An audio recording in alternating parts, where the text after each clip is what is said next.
کامیابی ناکامی ملک و مال میں نہیں ہے، اور عزت و ذلت ملک و مال میں نہیں ہے، اور حفاظت و ہلاکت ملک و مال میں نہیں ہے، دنیا کی کسی چیز و شکل میں نہیں ہے۔ کامیابی اور ناکامی کا تعلق ایک اللہ کی ذات سے ہے، اور موت و حیات کا تعلق ایک اللہ کی ذات سے ہے۔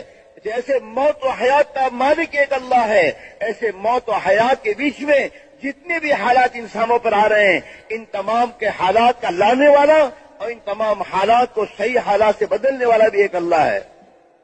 اس پوری کائنات کا خالق اللہ، اور اس پوری کائنات کا مالک بھی اللہ، اور اس پوری کائنات میں متصرف بھی ایک اللہ ہی کی ذات ہے۔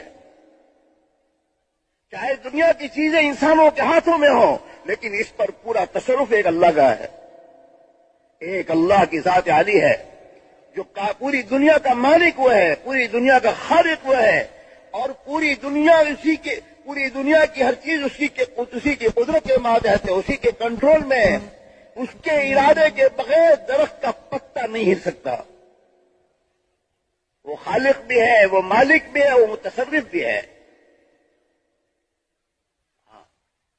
یدبر الامر من السماء الى الارض، جو کچھ دنیا میں ہو رہا ہے اس کا تعلق اللہ کی ذات سے ہے۔ آسمان سے اس کی تدبیر ہو رہی ہے، آسمان سے